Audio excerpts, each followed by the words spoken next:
હરિઓમ વિદ્યાર્થી મિત્રો, અગાઉ આપણે રિવિઝન લેક્ચર 1 જોઈ ગયા હતા. એની અંદર ખાલી જગ્યાઓ જેવા દાખલા હતા જે તમને 1 માર્કની અંદર પૂછાઈ શકે, અને હવે 2 માર્કની અંદર પૂછાઈ શકે તેવા દાખલા આપણે જોઈએ.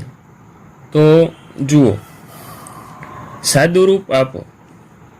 પ્રકરણ 2 કે રકમ આવી છે કે વર્ગમૂળમાં 5 વત્તા વર્ગમૂળમાં 2 અને આખા કૌંસનો વર્ગ. તો આના માટેનું નિત્યસમ તમને આવડવું જોઈએ. તો નિત્યસમ શું થાય? તો કે a વર્ગ વત્તા 2ab વત્તા b વર્ગ, એટલે પહેલા પદનો વર્ગ, છેલ્લા પદનો વર્ગ અને 2 નો ગુણાકાર 2 સાથે. બરોબર છે? તો આ મુજબના નિત્યસમનો ઉપયોગ કરવો જોઈએ. તો જુઓ, પહેલા પદનો વર્ગ, પછી છેલ્લા પદનો વર્ગ અને 2 નો ગુણાકાર 2 સાથે. કિંમતો મૂકી દીધી છે. પહેલું પદ તો કે વર્ગમૂળમાં 5 નો વર્ગ વત્તા 2, પહેલા કૌંસની અંદર તો કે વર્ગમૂળમાં 5, પછી તો કે વર્ગમૂળમાં 2 વત્તા વર્ગમૂળમાં 2 અને આખા કૌંસનો વર્ગ. હવે જુઓ, 5 વર્ગમૂળમાં છે એનો વર્ગ કરવાનો, તો આ ટોપી અને 2 ઉડી જાય તો શું વધશે? તો કે 5. પછી 2 અને આ 2 નો ગુણાકાર 2 ની સાથે, એટલે આનો ગુણાકાર ને આ 2 વર્ગમૂળમાં છે તો એનો થઈ શકે, આ વર્ગમૂળમાં નથી આને, તો આ અલગ રહેશે ને આ 2 પણ અલગ રહેશે. એટલે 5 દુ 10, તો કે વર્ગમૂળમાં 10, 2 ગુણ્યા વર્ગમૂળમાં 10 અને વર્ગમૂળમાં 2 નો વર્ગ, એટલે આ ટોપી અને 2 ઉડી જશે. એટલે શું વધશે? ખાલી 2. હવે જુઓ, આ 2 અચળ પદ છે તો કે હા, તો આ 2 નો સરવાળો થઈ જશે ને. 5 ને 2 તો કે 7 વત્તા 2 વર્ગમૂળમાં 10. આ શું છે? તમારો જવાબ. આ રીતે સાદુરૂપ આપવાનું છે. જો આવા દાખલા પૂછાય ને પૂછાશે જ આવા દાખલા, એટલે 2 માર્કમાં પૂછાશે. ચાલો એના પછીનો દાખલો જોઈએ. તો કે પહેલા કૌંસની અંદર વર્ગમૂળમાં 5 ઓછા વર્ગમૂળમાં 2 અને બીજા કૌંસની અંદર વર્ગમૂળમાં 5 વત્તા વર્ગમૂળમાં 2. હવે જુઓ, આ 2 નો ગુણાકાર, આ કૌંસ સાથે ગુણાકાર કરશે તો જુઓ તો 2 સરખા જ છે. 2 કૌંસની કિંમતો, ખાલી શું ફરક છે? નિશાનીનો ફરક છે. પહેલું અને પેલું પદ તો કે વર્ગમૂળમાં 5 ગુણ્યા વર્ગમૂળમાં 5, તો કે વર્ગમૂળમાં 5 નો વર્ગ, પછી તો કે વર્ગમૂળમાં 2 અને વર્ગમૂળમાં 2, તો કે વર્ગમૂળમાં 2 નો વર્ગ. હવે નિશાની તો કે માઇનસ પ્લસ માઇનસ. શું? તો કે માઇનસ પ્લસ માઇનસ. આટલું ક્લિયર? ચાલો હવે ટોપી અને વર્ગ ઉડી જશે તો 2 સાઈડ જ થશે. તો કે આ તો શું કીધું કે 5 ઓછા એટલે કે માઇનસની નિશાની, અને અહીંયા 2, 5 માઇનસ 2 એટલે શું? તમારો જવાબ 3. આ તમારા સાદુરૂપનો જવાબ શું આવશે? તો કે 3. ચાલો એના પછીનો દાખલો જોઈએ. તો કે દાખલા નંબર 13. શું કીધું છે? કે આપેલ સંખ્યાના છેદનું સમયકરણ કરો. મેં જ્યારે ચેપ્ટર સમજાવ્યું ત્યારે પણ કીધું હતું કે આ દાખલા તમારા માટે આઈએમપી દાખલાઓ છે. છેદનું સમયકરણ કઈ રીતે કરવું એ આપણે જોઈ ગયા છીએ. જુઓ પાછું, 1 છેદમાં વર્ગમૂળમાં 7 ઓછા વર્ગમૂળમાં 6. હવે તમને ખબર છે કે છેદનું સમયકરણ કરવું હોય એટલે કે છેદમાં વર્ગમૂળ હોવું જોઈએ નહીં. તો આ પદ એમને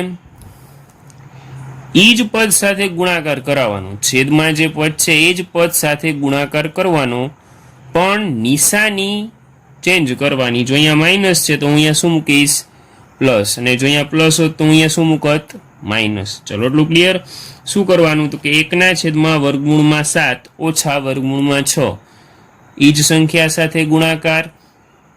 તો કે વર્ગમૂળમાં 7 અને વર્ગમૂળમાં 6, પણ નિશાની બદલી જશે, અહીંયા માઇનસ તો ત્યાં પ્લસ. જેટલું છેદમાં આપીએ એટલું જ અંશમાં આપવાનું, જેટલું છેદમાં આપીએ એટલું જ અંશમાં આપવાનું. હવે એક સાથે આનો ગુણાકાર કરો તો શું થશે? ઈ ને ઈ જ સંખ્યા આવશે, તો કે વર્ગમૂળમાં 7 વત્તા વર્ગમૂળમાં 6. હવે એની છેદમાં જુઓ, વર્ગમૂળમાં 7 ગુણ્યા વર્ગમૂળમાં 7 તો શું થઈ જશે? 7 થઈ જશે. પછી તો કે વર્ગમૂળમાં 6 ગુણ્યા વર્ગમૂળમાં 6 તો શું થઈ જશે? 6. 2 વાર છે એટલે તમને ખબર છે કે 6 નું આમ પણ લખી શકાય, બરોબર. 2 વાર વર્ગમૂળમાં લખો તો એ સંખ્યા પોતે થઈ જાય. ચાલો, તો કે 7 - 6, અંશ જુઓ તો શું છે, તો કે વર્ગમૂળમાં 7 વત્તા વર્ગમૂળમાં 6. 7 માંથી 6 જાય તો 1 વધે. હવે છેદમાં 1 લખીએ કે ન લખીએ કાંઈ ફેર પડતો નથી, એટલે આ શું થઈ ગયો તમારો જવાબ. ચાલો એના પછીનો દાખલો જોઈએ. ચાલો એના જેવો બીજો દાખલો, તો કે 1/5 વત્તા વર્ગમૂળમાં 2. હવે છેદનું સમીકરણ કરવાનું છે, તમને હમણાં જ સમજાયું. ઈને એ જ સંખ્યા સાથે ગુણાકાર, ખાલી નિશાની બદલવાની. જુઓ, 1/5 વત્તા વર્ગમૂળમાં 2 એનો ગુણાકાર, તો કે વર્ગમૂળમાં 5 ઓછા વર્ગમૂળમાં 2, તો જેટલું છેદમાં આપીએ એટલું અંશમાં આપવાનું. હવે જુઓ, આનો ગુણાકાર એક સાથે એટલે સંખ્યા પોતે જ થઈ જશે, તો કે વર્ગમૂળમાં 5 ઓછા વર્ગમૂળમાં 2. હવે છેદમાં તમને ખબર છે વર્ગમૂળમાં 5 વર્ગમૂળમાં 5 એનો ગુણાકાર કરવાનો છે, એટલે શું થઈ જશે? 5 થઈ જશે. વર્ગમૂળમાં 2 ગુણ્યા વર્ગમૂળમાં 2 એટલે 2 થઈ જશે, પ્લસ માઇનસ માઇનસ. ચાલો હવે જુઓ તો ઉપરનું જે અંશ છે એમને એમ લખીએ, તો કે વર્ગમૂળમાં 5 ઓછા વર્ગમૂળમાં 2. 5 માંથી 2 જાય તો કેટલા વધશે? છેદમાં 3. હવે તમને છેદમાં જુઓ વર્ગમૂળ નથી, એટલે છેદનું શું થઈ ગયું? સમીકરણ થઈ ગયું. આ તમારો જવાબ. ચાલો એના પછીનો હજી એક દાખલો જોઈએ એના જેવો જ. હવે મિત્રો ઉપર જે દાખલો જોઈએ એમાં 2 પદ હતા, અહીંયા તો એક જ પદ છે, તો શું કરવાનું? જુઓ, 1/7 તો કાંઈ નહીં, છેદનું સમીકરણ કરવાનું છે, એટલે છેદને એના જેવી બીજી સંખ્યા સાથે, એટલે બીજી એટલે ઈ જ, એના જેવી બીજી જ સંખ્યા એટલે ઈ જ પાછું, પણ અહીંયા વર્ગમૂળ છે તો અહીંયા વર્ગમૂળ, અહીંયા નિશાની નથી બદલવાની, ઈને ઈ જ મૂકી દેવાનું છે. 1/7 ગુણ્યા છેદમાં વર્ગમૂળમાં 7, તો અંશમાં આપવા પડશે. ચાલો લખો, અંશમાં વર્ગમૂળમાં 7, આનો ગુણાકાર એક સાથે, તો વર્ગમૂળમાં 7 ગુણ્યા 1 એટલે વર્ગમૂળમાં 7, ને છેદમાં વર્ગમૂળમાં 7 ગુણ્યા વર્ગમૂળમાં 7 એટલે 7. આટલું ક્લિયર? આપણે ભણી ગયા છીએ, ખાલી રિવિઝન પૂરતું પાછું આખું બધું એકવાર તમને રિવિઝન થઈ જાય એટલે શીખવાડું છું, બરોબર છે? કે તમને આવા જો દાખલા પરીક્ષામાં પૂછાય તો તમે લખી શકો આસાનીથી. ચાલો એના પછી એના જેવો જ હજી એક ચોથો દાખલો જોઈએ. 1/7 ઉપર જે દાખલા જો એમાં 2 માં વર્ગમૂળ હતા છેદમાં, હવે આમાં છેદમાં એક જ સંખ્યા ઉપર વર્ગમૂળ છે. ચાલો જુઓ તો શું કરવાનું? ઈ જ કરવાનું છે કે 1/7 આ જ સંખ્યા સાથે ગુણવાનું, પણ નિશાની અલગ હોવી જોઈએ. ચાલો ગુણાકાર કરવાનો છે, આ જ સંખ્યા મૂકીએ તો કે વર્ગમૂળમાં 7 વત્તા 2, તો જેટલું છેદમાં આપ્યું એટલું અંશમાં આપવું પડશે, તો કે હા લખ્યું અંશમાં પણ. હવે 1 ગુણ્યા વર્ગમૂળમાં 7 વત્તા 2, તો એ જ સંખ્યા થઈ જશે. હવે છેદમાં જુઓ તો વર્ગમૂળમાં 7 ગુણ્યા વર્ગમૂળમાં 7 એટલે 7, 2 ગુણ્યા 2 એટલે 4, પણ પ્લસ માઇનસ માઇનસ, અહીંયા પાછું વર્ગમૂળ નથી હો, એટલે 2 ને 2 4 થશે. જો વર્ગમૂળમાં 2 હોત તો 2 જ રહેત અહીંયા. ચાલો હવે જુઓ, વર્ગમૂળમાં 7 વત્તા 2, અને અહીંયા 7 માંથી 4 જાય તો કેટલા વધશે? 3. છેદમાં વર્ગમૂળ નથી, થઈ ગયું છેદનું સમીકરણ. ચાલો એના પછીના દાખલા જોઈએ. ચાલો પ્રશ્ન નંબર 14. આમાં મેં તમને 4 વ્યાખ્યાઓ આપી છે, એમાંથી એક પૂછાઈ શકે, 2 પણ પૂછાઈ શકે, કારણ કે વ્યાખ્યાઓ પૂછાય છે એટલે વ્યાખ્યાઓ આપી છે મેં. પેલું તો કે સમાંતર રેખા, મેં તમને કીધું હતું કે આવી વ્યાખ્યાઓ પૂછાશે. હવે જુઓ પેલી તો કે સમાંતર રેખા, તો કે એક જ સમતલમાં આવેલી 2 રેખાઓ પરસ્પર છેદે નહીં તો તે રેખાઓને સમાંતર રેખાઓ કહે છે. તમને ખબર હોય તો આવી રેખાને સમાંતર રેખા કહેવાય, આ ક્યાંય છેદવાની નથી. Okay, clear? ચાલો હવે જોઈએ બીજો પોઈન્ટ, તો કે લંબ રેખાઓ. તો કે લંબ રેખા કોને કહેવાય? તો કે જે 2 રેખાઓ એકબીજાને કાટખૂણે છેદે તો તેમને લંબ રેખાઓ કહે છે. એટલે જુઓ આ દોર્યું, આ 2 રેખા એકા અને એકા એકબીજાને કાટખૂણે છેદે છે, અહીંયા કાટખૂણો બને છે. ક્લિયર? તો જે 2 રેખાઓ એકબીજાને કાટખૂણે છેદે તો તેને કેવી રેખાઓ કહેવાશે? લંબ રેખાઓ કહેવાશે. ચાલો એના પછી તો કે ત્રીજું વ્યાખ્યા વર્તુળની ત્રિજ્યા. હવે વર્તુળના કેન્દ્ર અને પરિઘ પરના કોઈ પણ બિંદુને જોડતા રેખાખંડને વર્તુળની ત્રિજ્યા કહે છે. હવે હું આ વર્તુળ દોરું છું. ચાલો જુઓ, આ વર્તુળ, એનું આ કેન્દ્ર, એટલે વર્તુળના કેન્દ્રથી લઈ અને વર્તુળનો પરિઘ પરના કોઈ પણ બિંદુ, એટલે આ બિંદુ ને જોડતા રેખાખંડને વર્તુળની ત્રિજ્યા કહે છે. આ રેખાખંડ છે ને એને વર્તુળની ત્રિજ્યા કહેવાય. એટલે આર પરિઘ, એટલે આ વર્તુળ જે દોર્યું ને એની બહારની બાજુ હોય ને એને પરિઘ કહેવાય. ક્લિયર? આ એનું કેન્દ્ર અને આ વર્તુળ જે છે એને એનો પરિઘ કહેવાય. એ બેયને જોડતા રેખાખંડ, એટલે આ રેખાખંડ બેયનો એને શું કહેવાશે? વર્તુળની ત્રિજ્યા કહેવાશે. ચાલો એના પછીની વ્યાખ્યા જોઈએ તો કે ચોરસ. જેની ચારેય બાજુ અને ચારેય ખૂણા એકરૂપ હોય તેવા ચતુષ્કોણને ચોરસ કહે છે. તમને ખબર છે આ જે આકૃતિ દોરી એની ચારેય ખૂણા અને ચારેય બાજુ કેવા છે? એકરૂપ છે. તો આવા ચતુષ્કોણને શું કહેશું આપણે? ચોરસ કહેશું. ચાલો એના પછીનો દાખલો જોઈએ. દાખલા નંબર 15. તો કે જો AC બરાબર BC થાય તેવું બિંદુ C બિંદુ A અને B ની વચ્ચે હોય તો સાબિત કરો કે AC બરાબર હાફ AB, એટલે કે AC છે એ AB કરતા અડધું છે. હવે જુઓ, તમને કીધું છે એ મુજબ આપણે આકૃતિ દોરીએ. હવે આકૃતિ દોરી કે A અને B ની વચ્ચે બિંદુ C છે. તમને કીધું છે કે બિંદુ C એ બિંદુ A અને B ની વચ્ચે હોય અને એવી રીતે લેવાનું છે કે AC બરાબર BC થાય. એટલે AC અને BC બે કેવું થાય? સરખું થાય. એવું બિંદુ C લેવાનું છે. એટલે વચ્ચોવચ્ચ હશે. ચાલો હવે આપણને રકમમાં આપ્યું છે કે AC અને BC કેવું છે? તો કે સરખું. તો આપણે લખ્યું. ચાલો AC બરાબર BC. ક્લિયર? હવે આવું સાબિત કરવાનું છે કે AC છે એ આખા AB કરતા કેવું છે? અડધું છે. હવે આ AC ને આ BC, તો હવે આ બેયમાં આપણે AC ઉમેરીએ, બેયમાં AC ઉમેરીએ તો AB મળી જાય. આ સાઈડ AB મળી જશે ને? કારણ કે જ્યારે સાબિત કરવાનું કહે ને તો આપણી રીતે થોડુંક મગજ વાપરી અને લખવાનું. ચાલો જુઓ, હું બંને બાજુ શું કરીશ? AC ઉમેરીશ. તો કે બંને બાજુ AC ઉમેરતા, તો AC તો અહીંયા છે જ, પાછું આપણે AC ઉમેર્યું. હવે અહીંયા BC છે તો આપણે શું ઉમેર્યું? AC. બંને બાજુ AC ઉમેરતા. ચાલો હવે જુઓ તો AC વત્તા AC એટલે 2AC થાય. ગુણાકાર નથી, ગુણાકાર હોત તો વર્ગ થઈ જાય. સરવાળો છે એટલે 1 અને 2 એટલે 2AC અને BC વત્તા AC. હવે જુઓ, BC વત્તા AC એટલે કે AC વત્તા BC કરો તો આખું AB થઈ જાય. તો કે 2AC બરાબર AB. હવે આપણને આવું સાબિત કરવાનું છે. શું સાબિત કરવાનું છે? તો કે AC બરાબર 1/2AB. તો હવે આપણને AC જોઈએ છીએ તો અહીંયા તો 2AC છે એટલે 2 ને ક્યાં જવા દઈશું? બરાબરની ઓલી સાઈડ. હવે 2 હું અહીંયા મૂકું તો ઉપર કાંઈ ન હોય તો 1 તો હોય જ. એટલે શું થઈ ગયું? AC બરાબર 1/2AB જે આપણને જોતું હતું. એટલે આપણો શું થઈ ગયો? જવાબ. જે આપણને સાબિત કરવાનું કીધું હતું એ થઈ ગયું. ચાલો એના પછીનો દાખલો જોઈએ. તો જુઓ મિત્રો, કયા ચેપ્ટરનો દાખલો છે જોઈને જ ખબર પડી જાવી છે. હવે તો સંભાવનાનો દાખલો છે, લખેલું છે સંભાવના શોધ. ચાલો જુઓ, રકમ વાંચીએ.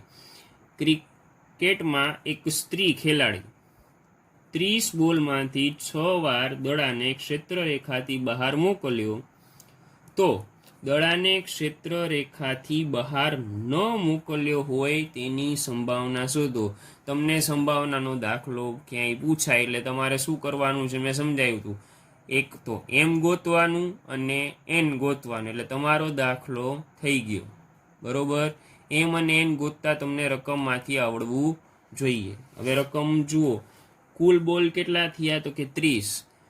6 વાર એને ક્ષેત્રરેખાથી બહાર મોકલ્યો. આપણે શેની સંભાવના શોધવાની છે? તો કે બહાર ન મોકલ્યો હોય તેની. એટલે કુલ બોલ આપણા 30, 6 વાર બારે મોકલ્યો છે એટલે 30 માંથી 6 જશે તો 24. આ આપણે આ 24નું કામ છે, બરોબર. આપણે આનું કામ છે, આનું કામ નથી.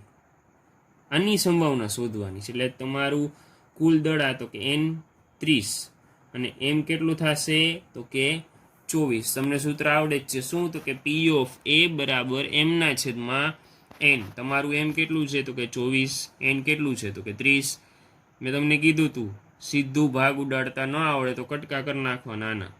તો કે 6 ચોક 24 થાય અને 6 પચા 30 થાય. ઉપર નીચે કાંઈ સરખું છે તો કે આ 6 સરખા છે, ઉડાડી દો તો શું વધ્યું 4/5. એટલે પી ઓફ એ બરાબર 4/5. આ આપણી સંભાવનાનો જવાબ. ચાલો એના પછી જોઈએ એના પછીનો દાખલો. દાખલા નંબર 17. 3 સિક્કાઓને એક સાથે 200 વખત ઉછાળતા મળતા પરિણામોની આવૃત્તિ નીચે પ્રમાણે છે. પરિણામ અને આવૃત્તિ તમને આપેલા છે. પરિણામની અંદર જુઓ 3 છાપ હોય તો આવૃત્તિ કેટલી 23. 2 છાપ પડી હોય એની આવૃત્તિ તો કે 72. 1 છાપ પડી હોય એની આવૃત્તિ તો કે 77. અને છાપ ન આવે એવી આવૃત્તિ તો કે 28. 3 સિક્કાને એક સાથે ઉછાળતા 2 વાર છાપ આવે તેની સંભાવના શોધો. એટલે હવે આપણે શું કરવાનું, 2 વાર છાપ આવે એની સંભાવના શોધવાની છે. એટલે તમારે સીધું રકમ જોવાની. રકમની અંદર જ્યાં 2 વાર છાપ હોય એ જુઓ તો કે અહીંયા 2 વાર છાપ આવી એની આવૃત્તિ કેટલી છે તો કે 72. તો તમારો એમ શું થશે 72 અને n તો કે કેટલી વાર ઉછાળ્યું છે 200 વખત, તો n 200. તો હવે તો સાવ સહેલું છે. શું કરવાનું, સીધું સૂત્ર મૂકવાનું કે પી ઓફ એ બરાબર m ના છેદમાં n. m તો કે 72, n તો કે 200. સીધે સીધા ભાગ ઉડાડતા ન ફાવે તો કટકા કરી નાખવાના. 9 અઠા 72 અને 25 અઠા 200. હવે ઉપર નીચે બે અંશ અને છેદમાં જુઓ ત્યાં સરખું દેખાય તો કે હા શું 8 સરખા છે, ઉડી જશે તો શું વધ્યું 9/25. એટલે તમારો જવાબ પી ઓફ એ બરાબર 9/25. ચાલો એના પછી દાખલા નંબર જોઈએ 18. ચાલો હવે નીચેના પ્રશ્નો જુઓ તો નીચેના પ્રશ્નોની ગણતરી કરો. હવે આવા પ્રશ્નો છે ને તમને 3 માર્કમાં પૂછાઈ શકે. કેટલા માર્કમાં 3 માર્કમાં. તો એમાં પેલો દાખલો જુઓ. આપેલ આકૃતિમાં એસી બરાબર બીડી હોય. તમને શું કીધું છે કે એસી બરાબર બીડી હોય તો સાબિત કરો કે એ બી બરાબર સીડી થાય. તમને એક આકૃતિ આપી દીધી છે. શું કીધું છે આકૃતિમાં તો કે એ થી કરી અને સી અને બી થી કરી અને ડી. એટલે આટલો ભાગ અને આટલો ભાગ એ બે કેવા છે સરખા થાય. હવે જુઓ અહીંયા એ થી કરીને સી અને બી થી કરીને ડી, તો બેયમાં સરખું કંઈ દેખાય તમને? શું સરખું દેખાય? તો આ કટકો છે બેયમાં દેખાય. જુઓ બી થી કરીને હું ડી સુધી આમ જાઉં અને એ થી કરીને હું સી સુધી જાઉં તો બેયમાં સેમ છે. જે તમને કીધું છે કે એસી અને બીડી એ બે સરખા જ. તો બેયમાં બીસી કેવું હશે? સરખું જ હશે ને, કારણ કે વચ્ચે એટલો કટકો બેયમાં છે. ચાલો આપણે એ જ સાબિત કરવાનું છે કે એ થી બી અને સી થી ડી સરખા છે. તો આની જરૂર નથી ને, આની જરૂર ક્યાંય છે નહીં. ચાલો હવે દાખલો જોઈએ કઈ રીતે કરવાનું છે. તો જુઓ એસી બરાબર બીડી. હવે મેં તમને હમણાં જ કીધું કે બીસીની કાંઈ જરૂર નથી, પાછું બેમાં કોમન છે. એટલે શું કરીએ, ઉડાડી દઈએ. તો કે બંને બાજુ બીસી બાદ કરતા, એટલે એસી અને બીડી બેમાંથી શું કરીએ આપણે બીસી કટ કરી નાખીએ. તો કે એસી માઇનસ બીસી અને બીડી માઇનસ બીસી. તો હવે જુઓ આ એ થી સી હતું એમાંથી બીસી વયું જાય તો શું વધે? એ બી વધે. એટલે એ બી વધ્યું. પછી બીડી, તો આખું બીડી છે એમાંથી આપણે શું બાદ કરવાનું? તો કે બીસી. તો આ બીસી હું બાદ કરી નાખું તો શું વધે? સીડી વધે. એટલે થઈ ગયો આપણો જવાબ. જે સાબિત કરવાનું હતું કે એ બી બરાબર સીડી.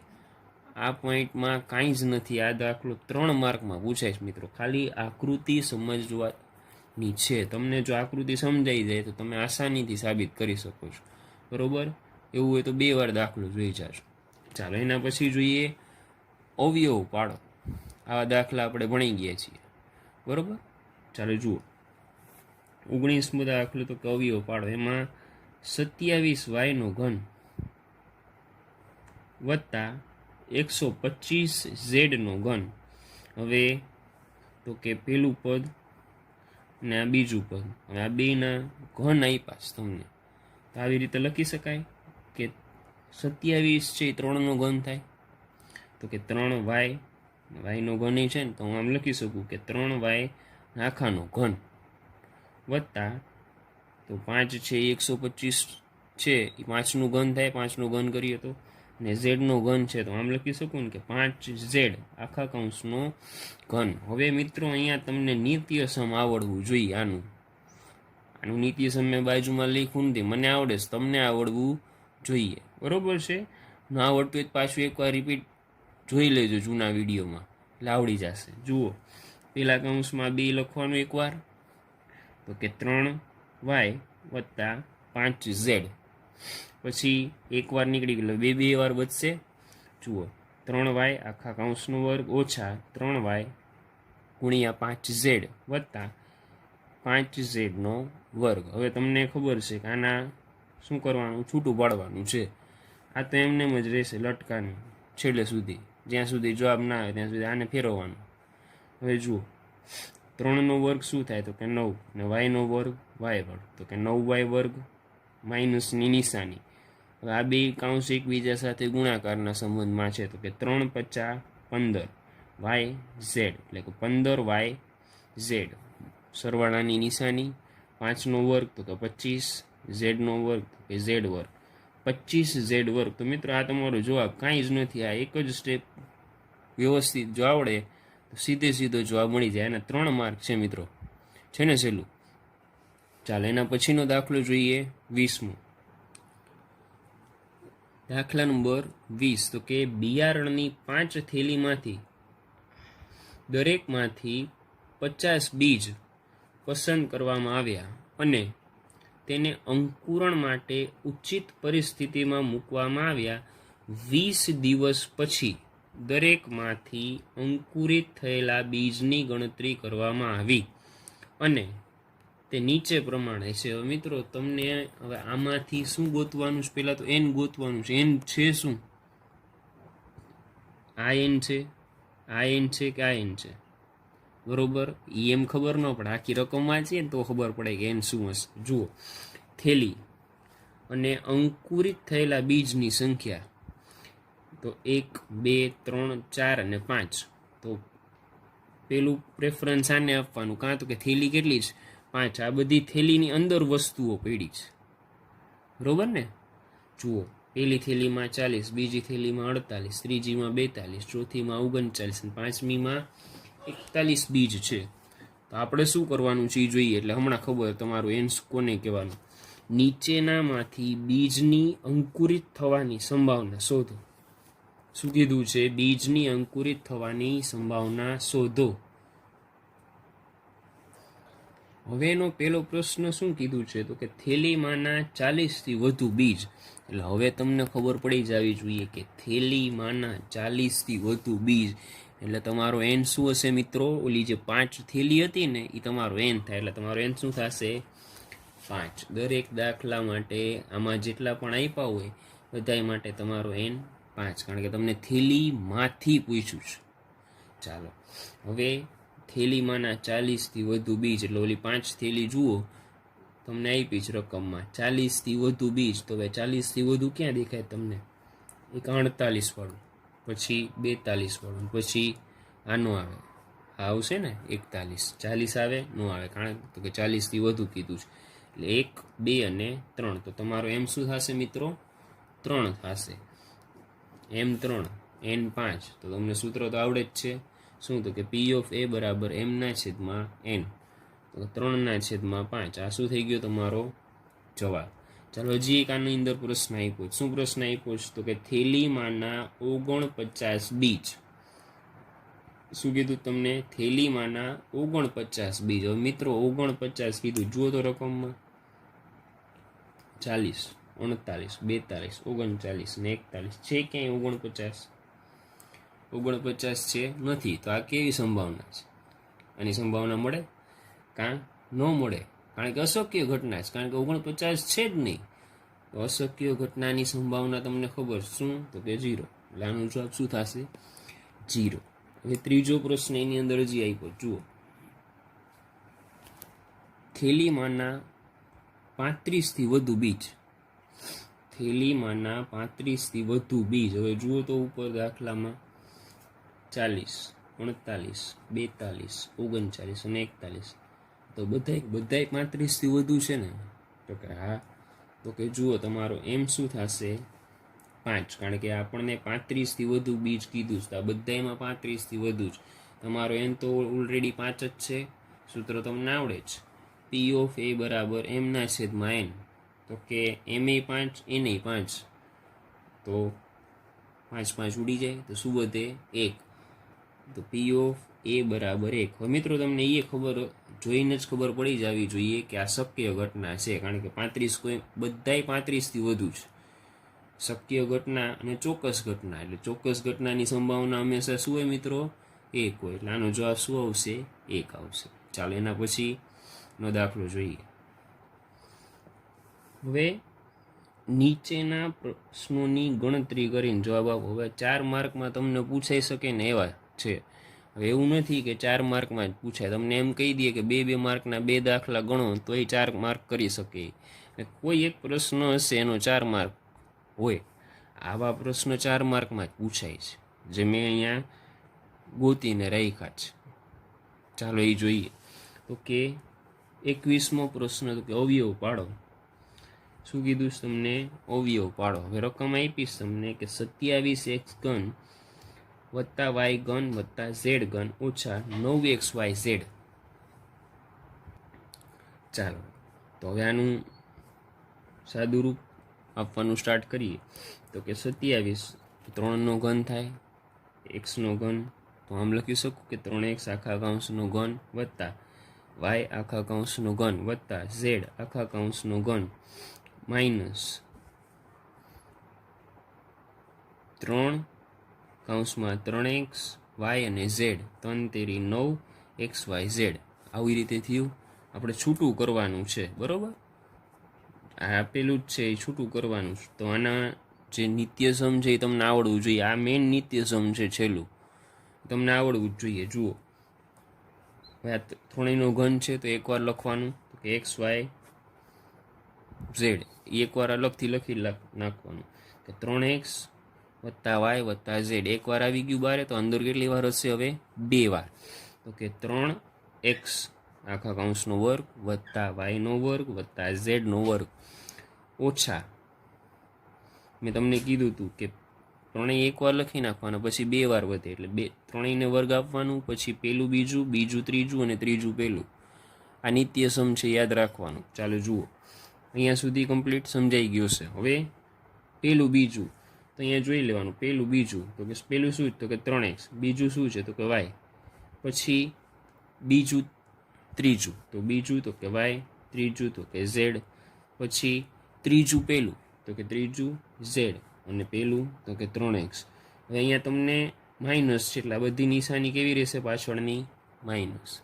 ક્લિયર છે? ચાલો આગળ જઈએ. હવે શું કરવાનું છે? છૂટું કરવાનું છે. આ બધા આ બે તેને ગુણાકાર કરવા પડશે ને, એટલે સાદું રૂપ આપવાનું છે. એ તમને આવડવું જોઈએ. જુઓ, આ તો લટકાનું છે, ભેગું જ રહેશે. 3x નો વર્ગ, તો 3 નો વર્ગ થાય 9 અને x નો વર્ગ થાય x વર્ગ. એટલે આપણે આને કૌંસમાં લખ્યું, બરોબર? 9x વર્ગ વત્તા y વર્ગ વત્તા z વર્ગ. હવે માઇનસની નિશાની, 3x ગુણ્યા y એટલે 3xy.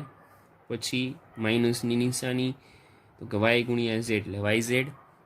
પછી તો કે માઇનસની નિશાની z ગુણ્યા 3x એટલે 3zx. એટલે હવે તમારો આ જવાબ છે. શું થયું જુઓ, 3x વત્તા y વત્તા z પહેલા કૌંસમાં, બીજા કૌંસમાં તો કે 9x વર્ગ વત્તા y વર્ગ વત્તા z વર્ગ ઓછા 3xy ઓછા yz ઓછા 3zx. આવી રીતે અવયવ પાડવાના છે. ક્લિયર? આ દાખલો તમને 4 માર્કમાં પૂછાઈ શકે. ચાલો એના પછીનો દાખલો જોઈએ. શું તો કે ઘાતનું વિસ્તરણ કરો. તમને ઘાત આપી હોય એનું વિસ્તરણ કરવાનું છે, ટૂંકમાં આપ્યું છે અને લાંબુ કરવાનું છે. શું કીધું જુઓ, 2a ઓછા 3b કૌંસની અંદર 2a ઓછા 3b ના આખાનો ઘન. આનું નિત્યસમ તમને આવડવું જોઈએ. તો કે પહેલાનો ઘન, બીજા પદનો ઘન ઓછા 3 પહેલા પદનો વર્ગ બીજું પદ અને વત્તા 3 પેલું પદ અને બીજા પદનો વર્ગ. બરોબર. નિત્યસમ તો કે a ઘન વત્તા b ઘન ઓછા 3a વર્ગ b વત્તા 3ab આખા કૌંસનું, એટલે કે 3ab સ્ક્વેર. હવે આ પ્રકારનું નિત્યસમ છે એ તમારે અહીંયા અપ્લાય કરવાનું છે. ચાલો જુઓ, 2a આખાનો ઘન ઓછા 3b નો ઘન ઓછા 3 પહેલા પદનો વર્ગ, એટલે કે 2a નો વર્ગ બીજું પદ તો કે 3b વત્તા 3 એમને પહેલું પદ તો કે 2a અને બીજું પદ તો કે 3b એનો વર્ગ. હવે જુઓ, આનું છૂટું કરવું પડશે. આ વર્ગ આઈ કૌંસ તો ખોલવા પડશે ને બધાય. જુઓ, 2a નો ઘન તો કે 2 નો ઘન તો કે 8a નો ઘન a ઘન એટલે 8a ઘન, માઇનસની નિશાની છે. 3 નો ઘન તો કે 27, b નો ઘન તો કે b ઘન. હવે માઇનસની નિશાની આખું ભેગું કરવાનું છે. જુઓ, પેલા આને એનો વર્ગ છે એટલે આને વર્ગ આપી દઈએ. 3 એમને 2 નો વર્ગ 4, 4a વર્ગ અને અહીંયા 3b વત્તા 3 એમને 2a 3 નો વર્ગ તો કે 9b વર્ગ એટલે 9b વર્ગ. હવે જુઓ, 8a ઘન ઓછા 27b નો ઘન, આખું ભેગું કરો તો 3 ચોક 12 અને 12 તેરી 36, 36 a વર્ગ b, 36 a વર્ગ b વત્તા 3 દુ 6 અને 9 છક તો કે 54, 54 a b વર્ગ, 54 a b વર્ગ. આ તમારો જવાબ. આવી રીતે કોઈ ઘન આપેલું હોય તો એનું વિસ્તરણ આ રીતે થાય. ક્લિયર? ચાલો એના પછીનો દાખલો જોઈએ. તો કે નિત્યસમનો ઉપયોગ કરી અને કિંમત મેળવો. નિત્યસમનો ઉપયોગ કરી અને કિંમત મેળવો. તમારી રકમ છે 23માં દાખલાની 104 ગુણ્યા 96. ચાલો જોઈએ. હવે 104 ગુણ્યા 96. હવે જુઓ, આમાંથી અને આમાંથી બેમાં કૌંસ સરખા થવા જોઈએ એ રીતે અવયવ પાડવાના છે. હવે જુઓ, 104 છે તો હું 100માં 4 ઉમેરું તો 104 થઈ જાય. તો બીજો કૌંસે મને આ પ્રકારનું લઈ આવવું પડે. અહીંયા 96 છે તો 100માંથી 4 બાદ કરું તો 96 થઈ જાય. મેં રકમની અંદર કંઈ ફેરફાર નથી કર્યો, પણ આ રીતે લખી શકાય. તો આ જ આવે પાછું. એટલે 100માં 4 ઉમેર્યા એટલે 104 થાય અને 100માંથી 4 બાદ કરું તો 96 મળી જાય મને. ઓકે. હવે જુઓ, પેલું પદ બેયમાં સરખું છે, બીજું પદ એ બેયમાં સરખું છે. તો કે પહેલા પદનો વર્ગ એટલે કે 100નો વર્ગ, 4નો વર્ગ, માઇનસની નિશાની તો કે પ્લસ માઇનસ માઇનસ એટલે માઇનસની નિશાની. હવે આનો વર્ગ કરો તો 100નો વર્ગ, 2 0 છે, વર્ગ કરીએ તો કેટલા 0 થઈ જાય? 4 0. એટલે 4 0 થઈ ગયા. હવે 4નો વર્ગ કેટલો થાય તમને આવડતું હશે, 16 થાય. માઇનસની નિશાની તો કે 10,000માંથી 16 બાદ કરીએ એટલે 9,984 થાય. છે ને છેલ્લો દાખલો. નિત્યસમનો જ ઉપયોગ કર્યો છે, a વર્ગ ઓછા b વર્ગ. બરોબર? આ નિત્યસમનો ઉપયોગ કર્યો છે એટલું તો હવે તમને આવડતું જ હશે. ચાલો એના પછીનો દાખલો જોઈએ. હવે અહીંયા મિત્રો 99નો ઘન આપ્યો છે.